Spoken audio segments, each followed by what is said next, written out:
ಕಾನೂನಿನ ಶಕ್ತಿ ಅಥವಾ ಅನಿವಾರ್ಯತೆಯೋ ಅಥವಾ ಕುಟುಂಬದ ಭಾವನಾತ್ಮಕ ಅಸ್ತ್ರಗಳ ಪ್ರಭಾವವೋ ಗೊತ್ತಿಲ್ಲ. ಅಂತಿಮವಾಗಿ ಹಾಸನದ ಲೋಕಸಭೆ ಸದಸ್ಯ ಇವತ್ತಿಗೂ ಪ್ರಜ್ವಲ್ ರೇವಣ್ಣ ವಾಪಸ್ಸು ಭಾರತಕ್ಕೆ ಬರುವ ಪ್ರಕಟಣೆಯನ್ನ ಪರದೇಶದಿಂದ ಹೊರಡಿಸಿದ್ದಾರೆ. ಎಲ್ಲರಿಗೂ ನಮಸ್ಕಾರ. Hi hi hi. ಮೊದಲನೇದಾಗಿ ನನ್ನ ತಂದೆ ತಾಯಿಗೆ, ತಾತಂಗೆ ನಾಚಿಕೆ ಆಗೋದಿಲ್ಲ ಈ ಥರ ಮಾತಾಡೋದಕ್ಕೆ. ರಬೀಶ್ ಹಾಗೂ ನನ್ನ ಕುಮಾರನಿಗೆ ಮತ್ತು ನಾಡಿನ ಜನತೆಗೆ ಹಾಗೂ ಎಲ್ಲ ನನ್ನ ಕಾರ್ಯಕರ್ತರಿಗೆ ಕ್ಷಮಾಪಣೆ ಕೇಳ್ತಾ, ಜನ ನಿಮ್ಮನ್ನ ಕ್ಷಮಿಸಬೇಕು ಬೇಡ ಅನ್ನೋದನ್ನ ಅವರವರಿಗೆ ಅವಕಾಶ ಸಿಕ್ಕಿದಾಗ ಅವ್ರು ಮಾಡಬಹುದು. ನಾನು ಫಾರಿನಲ್ಲಿ ಎಲ್ಲಿದ್ದೀನಿ ಅಂತ ಸರಿಯಾಗಿ ಮಾಹಿತಿ ಕೊಡದೇ ಇರೋದಕ್ಕೆ ಇವತ್ತು ಮಾಹಿತಿ ಕೊಡೋದಕ್ಕೆ ಬಂದಿದ್ದೀನಿ. ಏನಣ್ಣ ನೀನು 80,000 ರೂಪಾಯಿ ಇಸ್ಕೊಂಡು 6 ತಿಂಗಳಾಯ್ತಣ್ಣ, ಅಸ್ಲು ಇಲ್ಲ ಬಡ್ಡಿನೂ ಇಲ್ಲ, ಕೈಗೆ ಸಿಗಲ್ವಣ್ಣ.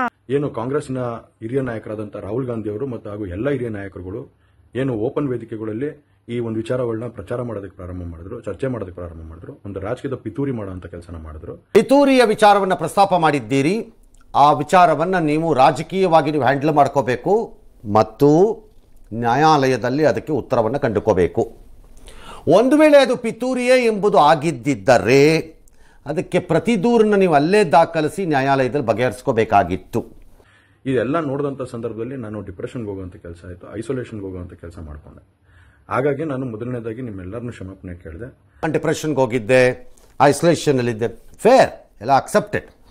ಬಟ್ ಇಷ್ಟು ದಿನ ತಡ ಮಾಡಿದ್ದು, ಅದಕ್ಕಿಷ್ಟೆಲ್ಲ ಪ್ರಕ್ರಿಯೆಗಳನ್ನು ನಡೆಯುವಂತೆ ಮಾಡಿದ್ದು, ಇದೆಲ್ಲವೂ ನಿಮ್ಮ ಪರವಾಗಿ ತಪ್ಪು. ಶುಕ್ರವಾರ ಏನು 31ನೇ ತಾರೀಕು 10 ಗಂಟೆಗೆ SIT ಮುಖಾಂತರ SIT ಮುಂದೆ ಬಂದು ನಾನು ಸಂಪೂರ್ಣ ಈ ಇನ್ವೆಸ್ಟಿಗೇಷನ್ಗೆ ಸಹಕಾರ ಕೊಡೋ ಮುಖಾಂತರ ನಾನು ಇದಕ್ಕೆ ಸರಿಯಾದ ರೀತಿಯಲ್ಲಿ ಉತ್ತರ ಕೊಡುವಂಥ ಕೆಲಸ ಮಾಡ್ತೀನಿ. ಹಾಜರಾಗಬೇಕಾಗಿದ್ದು ಹಿಸ್ ಡ್ಯೂಟಿ ಆ್ಯಂಡ್ ರೆಸ್ಪಾನ್ಸಿಬಿಲಿಟಿ. ಬಂದ ಕೂಡಲೇ ಬಂಧನವಾಗಲೇಬೇಕು, ಆಗತ್ತೆ. ಬಿಕಾಸ್ ಆ ಸೆಕ್ಷನ್ಸ್ ಹಾಗೇ ಇದೆ, FIRಗಳು ಹಾಗೇ ಇದೆ.